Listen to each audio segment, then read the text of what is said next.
ఎవరు నాయనా నీవు? ఎందుకింత ఆవేదన పడుతున్నావు?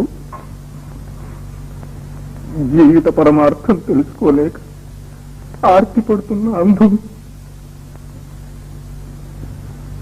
జీవితానికి పరమార్థం అంటూ ఒకటి ఉన్నలుగుతున్నావా? లేదా స్వామి, వేదాంగాల నెరిగిన మహర్షులు, దేశ దేశాలు జయించిన చక్రవర్తులు, పేద సాద అంతా పుట్టి పెరిగి మరణిస్తున్నారు. వీరంతా మరణించిన తర్వాత ఏమవుతున్నారు స్వామి? పిచ్చివాడా, లోకమంతా ఈ శరీరంతో జీవించి సుఖించాలని తాపత్రయపడుతుంటే మరణించిన తర్వాత ఏమవుతారనే విచారం నీకెందుకు? ఆ విచారం వదులుకో. నీకు అష్టైశ్వర్యాలు కలిగే మార్గం చూపిస్తాను, అనుభవించు. వద్దు స్వామి, అవన్నీ అనుభవించి క్షణికములని క్షుద్రములని తెలుసుకున్నాను. వాటిపై నాకు వాంఛ లేదు. నన్ను బాధిస్తున్న ప్రశ్న ఒక్కటి, మనం ఎక్కడి నుంచి పుడుతున్నాం, ఎక్కడికి పోతున్నాం? ఈ సందేశం నివారించండి.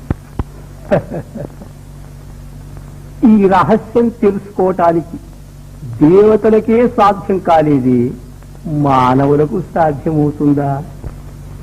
మీ వంటి మహానుభావులే సాధ్యం కాదంటే మాకు దిక్కెవ్వరు స్వామి.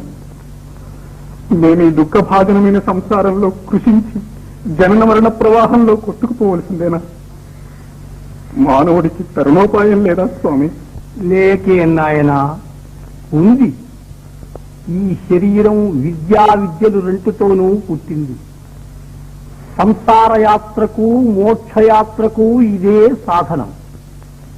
అవిద్యచే మోహితులమై కనిపించే ఈ జగత్తు సత్యము నిత్యము అనుకొని దుఃఖభాజనులమై సావు పుట్టుకల కుమ్మరిసారెలో తిరుగుతున్నాం. ఇదంతా అనిత్యమని, ఈ నాటకానికంతటికీ కారణమైన మహా చైతన్యం వేరే ఉందని, అది నిత్యము సత్యమని తెలుసుకొని ఆ ఆత్మానుభవం పొందాలి. అదే జీవిత పరమార్థం. ఆ ఆత్మానుభవం నాకెట్లా కలుగుతుంది స్వామి? భక్తి మార్గంతో కొందరు, జ్ఞాన మార్గంతో కొందరు సాధించారు.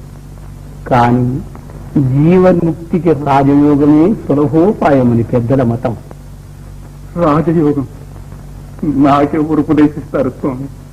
ఆ సమయం వచ్చినప్పుడు పరమాత్మే సద్గురువుని వచ్చి ఉపదేశిస్తాడు. కారు చీకటిలో దారి తెలియక తికమక పడుతున్న నాకు వెలుగు వలె మీరు లభించారు. మీరే నా గురువులు, నా దైవం. ఆ యోగ రహస్యం నాకు బోధి సత్యస్వరూపం చూపించండి. అతి గుప్తమైన ఆత్మ విద్యను నీకు బోధిస్తున్నాను, సావధానుడమై విను. రసాన్ని కట్టేస్తే కాని స్వర్ణం కానట్టు మనస్సును కట్టివేస్తే కాని సత్యము కనిపించదు. మనస్సే మన బంధానికి మోక్షానికి కారణం. మనస్సు స్వాధీనము చేసుకుంటే మనకు స్వాధీనము కానిదే లేదు. ఆ సాధనే యోగమంటారు. సాంగయోగాన్ని క్రమంగా సాధించి చిత్తవృత్తుల నడచి సమాధి స్థిరుడమైనప్పుడు నీ మనస్సుకు అనంత శక్తి కలుగుతుంది. అప్పుడు నీవు చేయలేని కార్యమే ఉండదు. నిన్నింతవరకు తన చేత చిక్కించుకొని ఆడించే ప్రకృతి నీ స్వాధీనమవుతుంది. మోక్షం అంటే అదేనా స్వామి? కాదు నాయనా, అది మోక్షానికి మొదటి మెట్టు.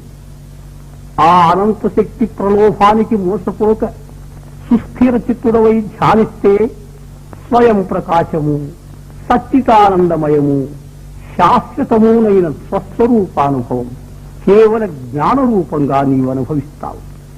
తత్వమసి అంటే అది. అప్పుడు నువ్వు నేను ఒకటి. అదే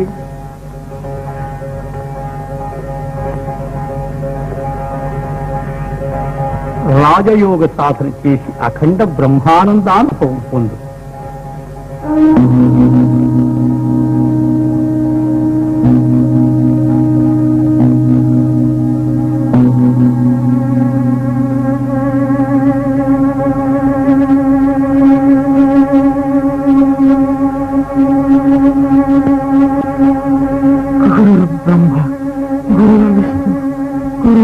మహేశ్వర గురు